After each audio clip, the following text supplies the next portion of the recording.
The most he could do was try to huddle under the blows until his master or overseer grew exhausted and weak to swim.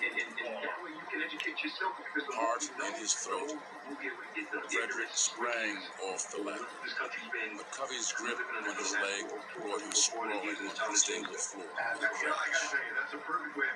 Covey sprang, attempting to tie his ankles. Fredrick leapt away. Covey pounced on him again, fists cocked. Fredrick's last ounce of prudence vanished. Even if it meant his death for defiance, he would not take another beating. Each time Covey aimed a blow at his face, Fredrick blocked. Finally, he gripped Covey's wrists so hard that his fingernails drew blood. Appalled by this unexpected audacity, Covey trembled with rage. Are you going to resist, you scoundrel? Yes, sir. The young man replied politely through clenched teeth. Quote, whence came the daring spirit? I do not know. The fighting madness had come upon me, and I found my strong fingers attached to the throat of my cowardly tormentor, as heedless of consequences at the moment, as though we stood as equals before the law. The very color of the man was forgotten. I felt as supple as a cat, and I was ready for the snakish creature at every turn. Every blow of his was parried, though I dealt no blows in return. I was strictly on the defensive, preventing him from injuring me, rather than trying to injure him. I flung him on the ground several times when he meant to have hurled me there. I held him so firmly by the throat, Covey bawled out to his cousin, William Hughes, to help him subdue the recalcitrant slave. Running to him, Hughes gripped Fredrick's hands, tore them away with a weapon. Got him. In one defiant motion, Fredrick swung his leg up savagely, kicking Hughes in the groin. Groaning in anguish, the cousin released his grip. He staggered back, bent over in pain, and lost any further interest in him.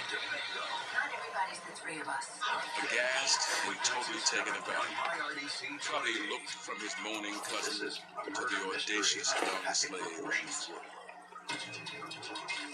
Do you mean to persist in your resistance? Brave, I do that. What might? What does that do that? You used me like a brute for 6 months, and I don't intend to allow you to do it. Furious, Covey tried to drag him just outside the stable toward a plank with which he could beat Fredrick.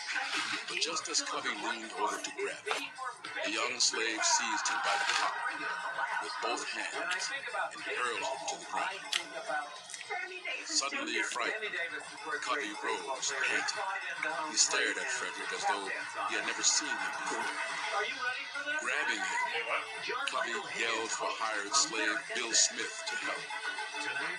What shall I do, Master Covey? Smith gasped his. Take hold of him, of course. Smith blinked his eyes. Indeed, Master Covey. I just want to go to work. This is your work, Covey. Take hold of him. My master hired me here to work, and not to help whip Fredrick. Will Smith walked off, leaving Covey speechless. A huge, muscular young slave cook named Caroline came into the stable to milk the cows. Covey commanded her to come to his aid. She stared at Fredrick, then shook her head. You dare refuse? With one free hand, Covey dealt her several blows. She stood her ground, then walked away. Fredrick felt a thrill of pride for the courage of Bill Smith and Caroline, proud of their bond to him of race.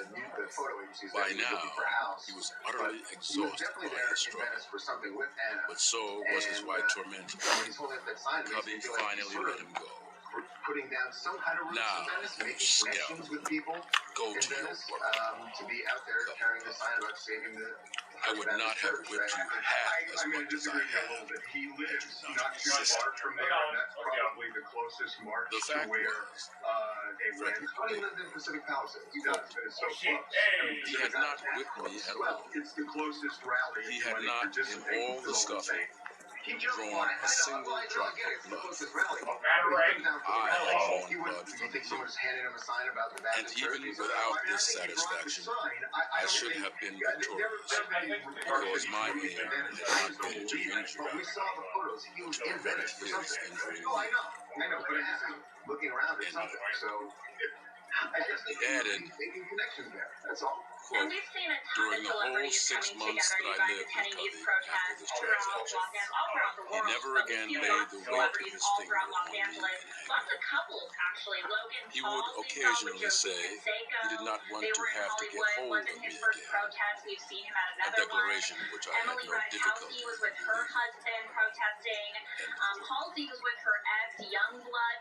Fredrick's experience convinced him that, quote, men are whipped oftenest who are whipped easiest. The battle with Edward Garvey was a turning point in his life as a slave. Quote, I was a changed being after that fight. This is one of the more I was nothing before. events. I was a man. In memory, where renewed determination to be a free man. Hi, my name is I had reached the point at which I was not afraid to die. This spirit made me a free man, in fact, though I still remain a slave. By having them to come in and meet with city officials and community leaders to push and affect positive political change. And that is going to require some real action by Most histories credit only white abolitionists as the leaders of the fight against slavery. part of the solution. Actually, blacks who had been brought up in slavery were also in the vanguard of the abolitionist movement. And head and shoulders above these black Americans, physically and figuratively, stood Fredrick Douglass. Born into slavery in Talbot County on Maryland's eastern shore in 1817 or 1818, he was named Fredrick Bay. Even though his father was white, he was declared a slave because his mother was a slave.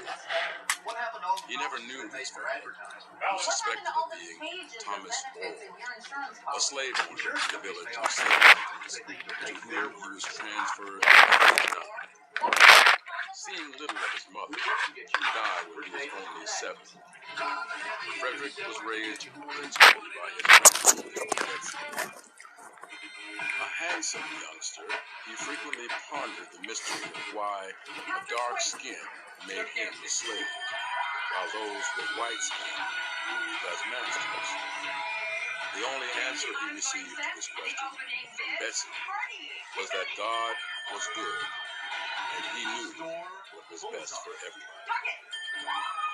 Fredrick's first awareness of the cruelty suffered by slaves came at age 6, when he was sent to live on the Lloyd plantation owned by Captain Aaron and Check out who's open for business in your neighborhood. although Anthony treated him with kindness, Fredrick witnessed many instances of whipping inflicted upon the plantation's other sons. When he was 7, his aunt and uncle fled north, and he dreamed for the first time of freedom. At 8, Fredrick was sent to Baltimore to work at the home of Thomas Old's brother, Hugh, and his wife. There's only one king Sophia Auld Auld was a kind, generous woman who favored Fredrick enough to break the law by teaching him to read. Southern plantation owners frowned on making slaves literate, fearing they could then be agitated by Northern abolitionist literature into revolting. Fredrick also taught himself to write, well enough even to forge free passes for slaves intent on running away. By blacking boots, he earned a little pocket change, which enabled him to purchase a book called The Columbian Orator.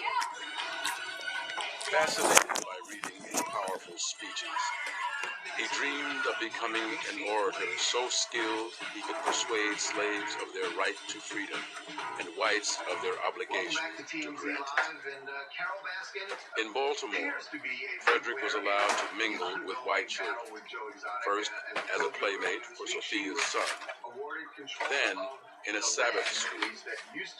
He told one of the students wistfully, quote, "I wish I could be free, as you will be when you get to be.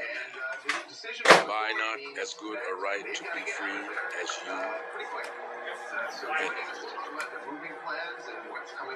In 1833, he was returned to the home of Thomas Ould in St. Michael's. Here, he was fed so stingily that he was forced to steal from Ould's larder. He did not consider it stealing, but only taking food properly due him for his labor. An older sister, Eliza, taught him slave techniques for safely frustrating masters. Instead of disobeying, she advised, play dumb. Masters considered slaves animals, so they weren't surprised when a slave acted like one. They were only irked, she explained, when slaves behaved like human beings. A young white man named Wilson asked for Fredrick's assistance in secretly teaching a Sabbath school. They assembled a dozen old spelling books and a few Bibles, with which they began teaching some 20 pupils to read. But on the second Sunday, Thomas Ould learned of the school and led a white mob to attack it. Driving off the assembled blacks, they threatened dire punishment if blacks there ever dared assemble again to be executed.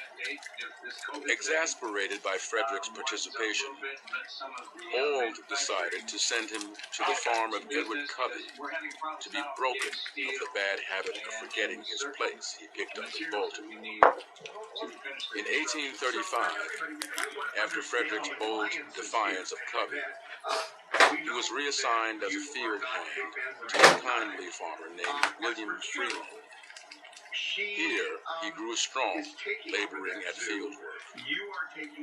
Although Freeland treated him relatively well, Fredrick was still determined to run away to the north and freedom at the first chance.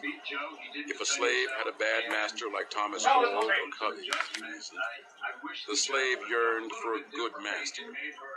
And when the slave got a good master like Freeland, he yearned next to become his own master. One day, Fredrick vowed he would make that last wish come true. 3. With that idea in the back of his mind, Fredrick persuaded a free black man, James Mitchell, to allow another secret Sabbath school in his house. Fredrick gathered some 40 pupils, whom he taught to read 3 nights a week and Sundays. He soon discarded reading from the Bible choosing instead selections about liberty and equality from his well-thumbed copy of the Columbian Orator. Enlisting 5 other eager young slaves, Fredrick organized a dangerous escape plan. He forged passes entitling each conspirator to visit Baltimore, their first way station on the path to freedom.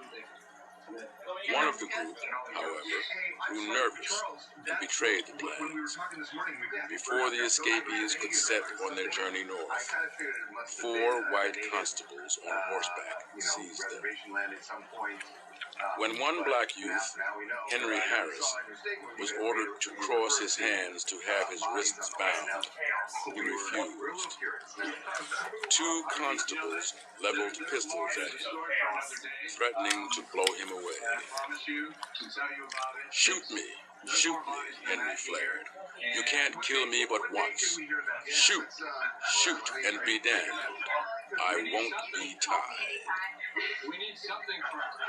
With courage inspired by Fredrick's teaching about liberty and equality, Henry swept the pistols out of the constable's hands.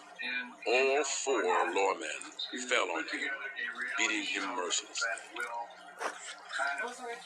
"Henry put me to shame," Fredrick confessed later. Quote, "He fought and fought bravely. The fact is, I never saw much use of fighting where there was no reasonable probability of whipping anybody." Well, here's the thing. End We of can get away with it.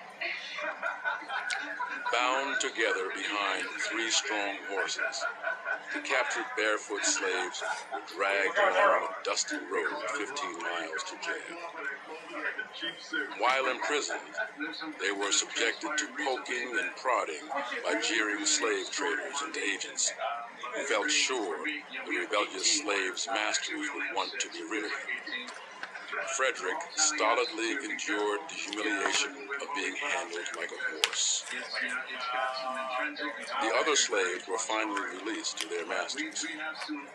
A week later, Thomas Auld reclaimed Fredrick, warning him that many whites in the community were threatening to hang him as a ringleader. Auld decided that he had better send Fredrick back to his brother Hugh in Baltimore to learn a trade. In 1836, Hugh Auld placed Fredrick with shipbuilder William Garvey, who employed 75 white and free black carpenters. The white workers, who hated the blacks, treated Fredrick with contempt. "All niggers ought to be killed," one snarled at him. Yet Fredrick never forgot what he had learned from his struggle with the brutal Edward Covey. When any white worker struck him, Fredrick struck back, regardless of consequences. Once after a carpenter took a swing at him, Fredrick lifted his attacker bodily and threw him in the water off the dock. 4 white carpenters, enraged by his audacity, fell on him and beat him savagely. One booted him in the left eye, making his eyeball feel as though it had burst. "Kill him! Kill him! Kill the damn nigger!" cried a white carpenter in a crowd of onlookers. "He struck a white man." The 4 assailants left Fredrick sprawling in the dirt, covered with blood. Crawling to his feet, he picked up a spike and ran furiously after his attackers, but he was stopped and held by onlookers until his rage had subsided. Knowing that Maryland law decreed 39 lashes for any black who struck a white, and that he was even more likely to be lynched by a white mob, he fled the shipyard and returned home. Indignant on his behalf, Hugh Auld sought to have Fredrick's 4 assailants arrested, but Maryland law prohibited any black from bringing evidence against a white. Fredrick's scars of battle counted for nothing. Auld placed him at another shipyard. Here, Fredrick became an expert caulker. Ironically, 3 of the ships he worked on were illegal slave ships, although it is uncertain that he knew this at the time. 5 of the new friends he made among the workers were free blacks. Fredrick organized a secret debating club called the East Baltimore Improvement Society. At their meetings, they argued over questions of slavery, freedom, and opportunities for blacks. Fredrick told club members he had vowed to improve his fortunes until he was elected a U.S. Senator. During the years 1836 to 1838, the society also held social gatherings. At one social, Fredrick met a freeborn black girl named Anna Murray, who worked as a maid. Able neither to read nor write, Anna was fascinated by the erudite, proud,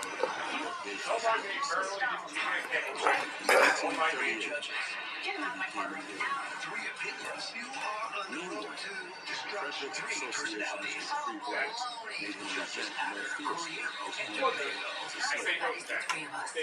He was by now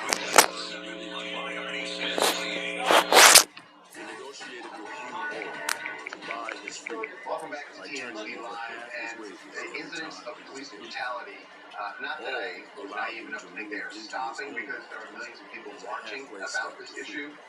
But the videos have 2 incidents in LA that we just have to show you. The first one in Compton, involving the LA County Sheriff's Department. Now, they have a suspect down, 2 deputies have him down. He is resisting at first. Now, look at the knee. Yeah, the knee on his head or neck area. And then his third deputy starts kneeing him very hard, if not kicking him in the side. And it looks like they did not know they were being recorded. One of them kind of turns around almost as if he wants to see if anybody's there. Fredrick determined to risk the dash to yeah, why are you beating him? And they stopped the excessive force. Planned to escape within 3 weeks. Now, there's another incident that happened also in LA where after the curfew, LA County Sheriff's they pull up on the corner and start firing rubber bullets. Now, there are bullets, but still, these kids who didn't seem to, I mean, maybe they're at the curfew, but they weren't here doing anything other than walking on the sidewalk, and suddenly they're fleeing from the scale of all getting shot at. And again, these guys are having bullets fired at their backs, and that's not how you deal with it. So there is a guy in LA who is in a unique position. His name is Dennis Ine. He's been an officer on the LAPD for 28 years. He's still a reservist. He was on the board of directors of the police union and the city council in LA. He knows a lot about this, and he joins us right now. Dennis, welcome to DMZ Live. So Dennis, I'm really curious about these videos in LA we got, that with the overlay of what happened with George Floyd and all the protests and everything that's going on. What's your reaction to those videos? Well, the ones you displayed with the LA County Sheriff's Department, obviously, use of force has to be restrictive, and there's certain elements that officers have at their disposal. When I joined the police department in 1960, you had a 6-shooter, you had a baton, and a set of handcuffs, and your radio in the police car. Now you've got tasers, OC spray, and a lot of non-lethal weapons. You have height standard 5 feet, so I'm 6'1", 200 plus pounds, so obviously in my over 50 years of LAPD, I've been able to present myself full time on the city council. But the fact is today, we have people who want to cooperate, and the simple issue is if you cooperate with the officer, there's not going to be any use of force. If you don't cooperate, the department, LAPD, and I'm sure the other departments say minimal use of force. So you're restricted in what type of force you can use. The way you can use it won't justify excessive use of force. Excessive use of force is banned, prohibited. The problem is sometimes they get away with it. I've never heard of shooting out of a police car when teenagers are running, shooting rubber bullets at them. I've never heard While that. this train stopped in the station, Videos like this, it is bizarre. And really what we're talking about here is the vast majority of police are using the right amount of force at the right time. But what do we do when you have instances, apparently like these, to make it better, don't the police have to be the ones who are blowing the whistle on the police? That's what a supervisor does. The supervisor makes sure they're complying with the rules. And I'm not going to say there's not renegade officers throughout the United States of America, different police departments. Brutality is not acceptable. The officers need to be trained, and the supervisors need to make sure they're trained properly, and they do what they're supposed to do. And a lot of this could be eliminated very simple if people would say, cooperate. Just put your hands behind your back, go into custody, let them sort it out.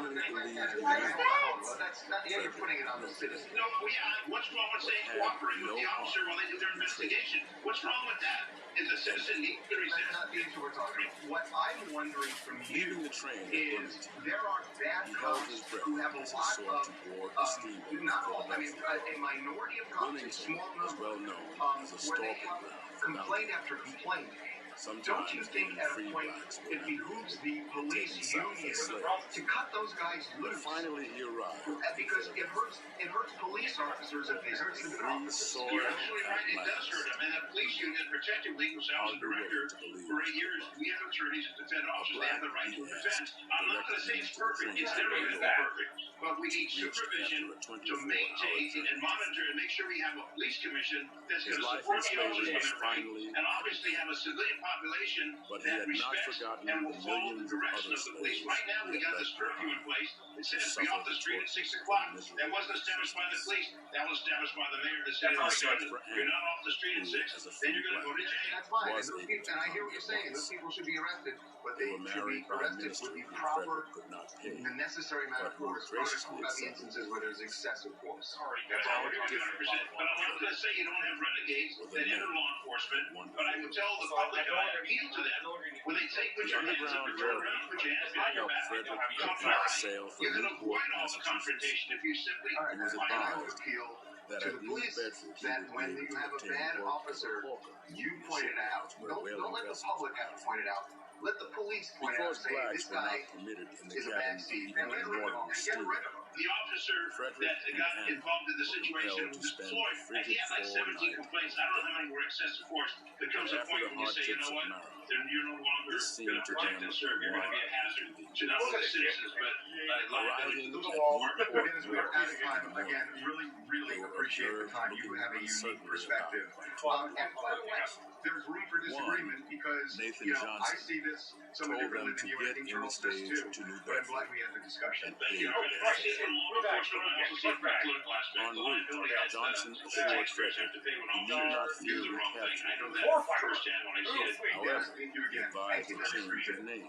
Okay, Charles, let's take a break. Out of the When we come back, something that maybe even Dr. Phil saw coming a long time ago. Daniel Goldie is having some issues, and she's now getting treatment. So Fredrick began his life in the North as Fredrick. The American Red Cross 5 days later, blood and platelet donations and asks all healthy donors to schedule an appointment to give now. With the coronavirus outbreak, it is important to maintain sufficient blood supply. Your blood donation is critical and can help save lives. Please schedule an appointment today. Download the Blood Donor app, visit redcrossblood.org, or call 1-800-RED-CROSS today. You To can make a difference. understand the I'm Judge emotion Joe Brown, and I've seen it all. In your case, it's going to take experience, resources, and power. realizing that I had no master was at stake from So I called James Scott that it Fair. was The law firm I knew could help us. One call, and they started working for me. If you've been injured in an more of accident, the precious the insurance company, one must have been in you some need sense myself. Don't hesitate. I knew who I had to call. call the law offices of James No, Scott that Fair. He was stunned Right now. when he encountered his first instance of more than Exciting new game hired to work on a whaling vessel. He was instantly let go for bold and right threatening to strike rather than work to stop. Jamie Davis Fredrick turned his hand to whatever menial job he could get. It's very Putting good. oil on a street, blowing bellows, John Michael Higgins sweeping hosts chimneys, America Says. sewing wood, Tonight waiting on on My tape. RDC 28. The average There's only one $1 king per powerful enough to lead a courtroom. Judge Mathis, the courtroom king. They had 4 children, Rosetta watching in Netflix together 1839, chilling out. Yes. Louis, Charles, and Anne. What? Learning When about applause William come Lloyd out, there's Garrison's no match against this rating king. You in the wrong. Fredrick subscribed. He was impatient to hear a lecture. Scratch this. When he finally did, RDC 28. his brain Check out who's reeled. open for business in your Intellectual neighborhood. heresy Camp Oak Hill and fired. Retreat Center will proceed with camp sessions starting June 28th. The camp's Prejudice purpose will be against fulfilled color. while keeping campers safe. Craving fine dining with a French Rebellion Quarter flair. against Races open Monday through Saturday, 5 to 10. Despised Saturdays 4 to 9. years Modern of Mechanical war. continues its unrivaled services using gloves and shoe Ministers covers. should And use will the use Bible to N95 defend masks while slavery, in your home per serve request. the Go dead. to RaleighCW.com Churches and and buy synagogues RDCTV.com for more info on these Americans and who other supported open them, businesses. Garrison charged, constituted a nation of liars.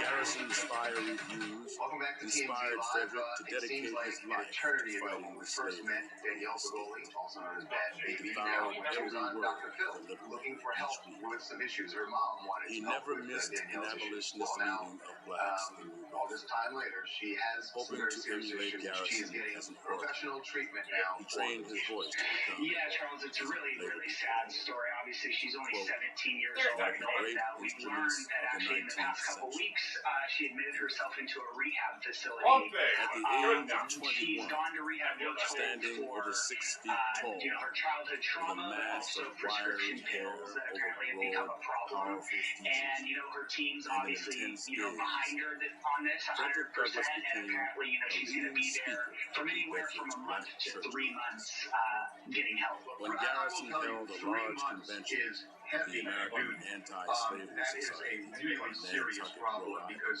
typically summer of these 1841. rehab facilities, you're there for 30 Fredrick days. managed to scrape up And the fare to they the table. go to 3 months, but 3 months He is was considered surprised when a white serious. abolitionist And, they're who all had heard serious, but Fredrick it's speak to particular. blacks So, and invited him what to she's address the going to do meeting is, with a few words unfortunately, about his we've heard it's an experiences as a slave. epidemic in the country, especially with people Trembling even at as young speaking to as his first 17. white audience, So especially people are dying at Garrison. 17 girls. I mean, Fredrick stammered through some I mean, recollections people of his enslavement. are dying every day from this. His And I relief. mean, like you said, she's only His speech 17, was so applauded the hope here enthusiastically. is that, she can His get, amazement, this he under saw control Garrison. and balance her is life, not- because, I mean, she not has a very one. successful career going right now, He and was even obviously more this her surprised health and when this Garrison situation is rose more to important speak than that. and used Hi, my name is Fredrick's Zach Ross, calling revelations from as San his Jose, talk California. passion And it seems like it's a never-ending story with young, successful people getting addicted or even dying from prescription pills. And It's really sad to see that she's going through this at such a young age. It is, and it's sad, but it's An good that articulate she's actually getting fugitive because slave. often we don't hear about them going to rehab, and then you hear was about just an what overdose. they So, needed. what are you Nothing would stir audiences So, guys, like a we're black calling you refugee from the northern suburbs of Chicago. describing the brutality of Just slavery. getting word about what's happening with the four officers being charged. The first officer What if Thomas being More heard upgraded about his to a second-degree murder sent charge. a slave? I wish I could say that I'm happy to hear that. Garrison I just insisted, don't feel like that's enough. quote, It's too little. "You too must late tell right these now. things to We the are Northerners laying the and foundation shock them of out how of we are their going to complacency." protest and riot moving forward. And it's not definitely. They still have to stay Let himself We be should mention persuaded that right to now, work the Attorney for General, as society we're for talking 3 right now, has not formally said anything. 1 Considering week later, Klobuchar has come out and said at an abolitionist that meeting in Officer Wilbur, Chavin, or the former Officer he took Chavin, part is in going the to be speeches charged along now with with second Garrison degree rather than and third fellow degree murder. abolitionist That Randall carries a Phillips. 40-year sentence as opposed to a His 25-year for his third imposing degree. physique, And Ben Crump dignity, has now and said the rolling thunder publicly of his that it eloquent looks voice like made the white the other abolitionists three will be charged as rejoice. accessories They to had murder, made no mistake although we're still in listening waiting to for the Fredrick. Attorney General. When This is Will Speaking Johnson, for the Southampton, society, New York. he It's felt for good the to see first time the equal of famous white celebrities have a platform and For a show time, out because we want people to I get was awareness, made to especially forget Ben that Affleck my with the church, skin was and dark. the church has been around for so My long. hair It's was really good to see. absolutely, everybody is welcome. There is more diversity in these protests than, frankly, Charlotte, I think I've ever seen, and it's what's needed. So I think it's Garrison been changed. viewed Okay, we're Fredrick going as to a splendid When we come back, example of speaking of potential cause, Drake and the answer to Weeknd slave stepping up owners in a big who way. insisted that blacks What were they're doing unfit for to freedom. aid the cause. For the next 4 years, Fredrick lectured brilliantly 100 times a year, Nantucket introducing Fredrick to audiences as the piece of Southern rock. The leading chairman assured them that it could speak. Then the first fugitive slave lecturer described the things he had seen before young slave girls with naked children sleeping in cold winter nights with their feet or ashes slave days with just slaves raped by women, overseas who flawed the rest of the people, and children fighting at pig trough for enough food to eat. In his travels across the country, Fredrick constantly refused to give up his seat in power for segregation. This was in keeping with Garrison's injunction to his followers to resist anti-black laws and non-violence, technique that would later become the guiding principle of civil rights led by Martin Luther King. But while Fredrick's resistance was peaceful, Weeknights at 11 on MyRDC 28. Check out who's open for business in your neighborhood. Camp Oak Hill and Retreat Center will proceed with camp sessions starting June 28th. The camp's purpose will be fulfilled while keeping campers safe. Craving fine dining with a French Quarter flair? Races open Monday through Saturday 5 to 10 and Sundays 4 to 9. Modern Mechanical continues its unrivaled services using gloves and shoe covers and will use N95 mask swab in your home per request. Go to RaleighCW.com and BuyRDCTV.com for more info on these and other open businesses. There's only one king powerful enough to lead a courtroom. Judge Mathis, the courtroom king. After moving to Lynn, Fredrick expanded his speeches to attack not only Southern slavery, but Northern prejudice as well. He was When the claws come out, there's no match against this reigning king. You in the wrong place with the wrong judge. But frequently, his powerful voice is able to blast them into silence. On MyRDC 28. His commanding presence usually made toughs hesitate to tangle.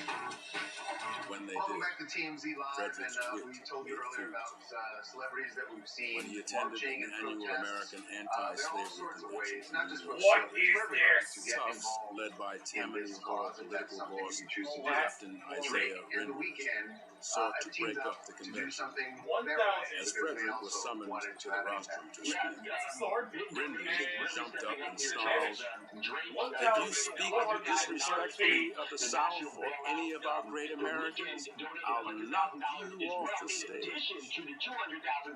Fredrick calmly held out his hands to me. "I offer myself to your examination. Am I a man?" Yes. You are not a black man. Okay, I'm wondering, because this is tricky. You Is this are bailing only out the half a protesters and the looters, or just protesters? To my knowledge, there was no distinction I am as to half whether black. protesters who were arrested for whatever reason or people who have been looted. The tabernacle I will rocked say, with good laughter. for them if they're getting these Rangers protesters allowed, out. but made no further attempt This is to match democracy, race folks. with black. This is democracy, and this is the way it Next should work, morning, and not back by City Hall, tear gassing he and and his toughs forced the firing convention bullets to at shut peaceful down. protesters like they did in Washington, D.C. At for Richmond, a photo. Indiana, We will see tomorrow. Fredrick and abolitionist audiences were pelted with rotten eggs. Check out who's open for business in your neighborhood. Modern Mechanical continues its unrivaled services using gloves and shoe covers and will use N95 mask swab in your home per request. Your trusted personal injury attorneys at Tatum and Atkinson are here for you because heavy hitters never waver when it comes to community. Why not pizza tonight? Papa John's is offering no contact delivery and takeout for its customers' peace of mind. Go to RaleighCW.com and BuyRDCTV.com for more info on these and other open businesses. His right hand broken. The experience, he related, haunted my room, but failed to daunt him from speaking out in hostile territory. Usually, Fredrick opened society meetings by relating his slave experiences. Garrison would follow with an analysis of slavery and an exhortation to fight against it. Gradually, however, Fredrick began to inject his own comments into its Check out who's open for business This in did your not sit neighborhood. well with the white Many of our Toyota service centers are urged him open. to stick If you to need to his replace your stories of vehicle, slavery. Toyota will defer your payment for up to 90 days. And Phillips. Staying home and need help? The One injury lawyers at Riddle and Bradley are dedicated to serving you people without won't leaving your home. Get the believe famous that you were ever a hand-running slave, flavor, Fredrick. now available for contactless delivery through your favorite delivery app. Go to RaleighCW.com and But he felt that he was BuyRDCTV.com for growing more info intellectual, on these and and he other resented open being businesses. used simply as an example. The white abolitionists began to view him as cantankerous, too concerned about his own dignity. Some of them who preached racial equality,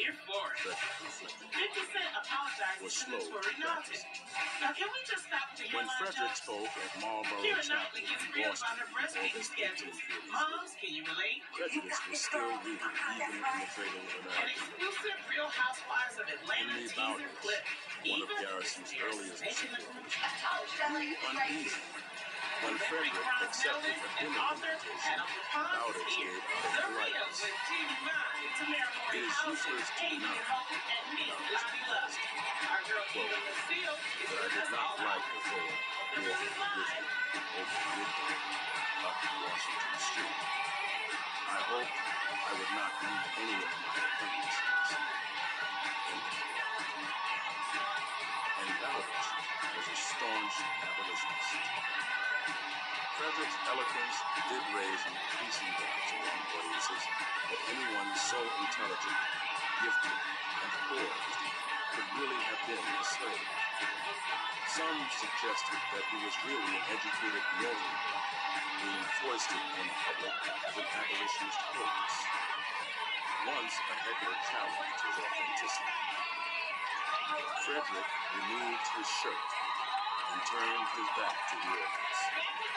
The scars on my back are my authority for speaking from first-hand experience. Silence doubters once and for all. In 1845, Fredrick wrote his autobiography, Narrative of the Life of Fredrick Douglass. It had the same power and impact Uncle Tom's He was arrested going into court for a case that he filed He against me. subsequently updated So, in more recently, 1855. he drew suit against me for child support, which is amazing, because he's never The given book a was cent so that raised widely our child. discussed But that child it put support, Fredrick in custody, danger of recapture and by I slavery, recently changed my daughter's operating name under the from his last fugitive name slave to our family name, which is Sterling. In fact, And he now in wants to some reverse cities, that change. mobs And attacked so him we and were escaped actually convict. going to court. My husband's Friends going to and finish my supporters course, urged him to and he leave was for going to duty. court on my behalf. And I guess while he was going into court, he got into a fight with security because he's crazy, like I've told the world a million times. And got arrested. In 1846, Fredrick sailed for England He's on probation on the for domestic Cunard violence line against with someone white else. abolitionist So friends. that case is They were 15 months, indignant and now when he's he was being detained refused for something else. accommodation as a cabinet. Well, you know what? But Fredrick soothed them with assurances that he was used to being Just catch shunted me. off to You school. know this situation. You're doing Despite this this show. act You're of doing our discrimination, show. How the captain are you? invited him to deliver a lecture on slavery to the ship's passengers. Several Southerners aboard threatened to throw him I'm overboard good. if You he know, dared my speak. husband is definitely my rock, But and the he helps me captain keep it together. rebuked But I them can severely, say that, cowing for a them lot of into women sullen that suffer through silence. depression or trying to figure it The out, threat to for me, Fredrick was working reported helps. in England, Like, and the going to Southerners work rushed to really helps. I denounce have him a to the great London job in press the Mouth Morning as a, Show, quote, and my worthless, boss is great, the people that I useless work with are great, and I think that kind of helps me through my day, because the Their inevitable is tactic going to happen, backfired, right? Like, he's going to get and arrested, national it's going to be interest was crazy, aroused and it's by going the to black and start white drama in my life, but the found way himself I kind of welcomed get warmly through that wherever he is spoke. I just latch onto those that love on me. Whatever may be said of the aristocracy's view, quote, there is none based on the color of a man's skin. This species of aristocracy belongs preeminently to the land of the free things yet. Like, she still believes in Santa Claus and things like that. She doesn't know that British her dad abolitionists was sent dad by Fredrick choice on by a God. lecture Michael to is England, not her Ireland, biological and father. I Scotland. don't think she understands that now. They also But you know what? raised The truth is, $700 it's to my buy job his as freedom a mom from and as a the parent is to protect my daughter. and And another I'm going to protect her $25 to start a at black all costs, abolitionist program. and no matter what it takes. And so if that means shielding her Purchase from, of his freedom you know, the stirred truth anger of things among some sometimes, that I'm going to do abolitionists. that The until her charge that innocence is no Fredrick's longer. compliance signified recognition of the slave as property to be bought and sold. Garrison defended the transaction as not a sale, but the payment of You know, when it comes ransom. to Marley, she After a successful 18-month gave tour my life abroad, like research. Fredrick You know, I toyed had briefly enjoyed with the life idea and of settling in frequency. England, When I had my which had daughter, like, abolished I slavery really in learned the 1807. reason for living. He And so, decided all against that it, took however, for her and to for have fear that her, Anna I do it all over again, no matter how I feel. I really feel that.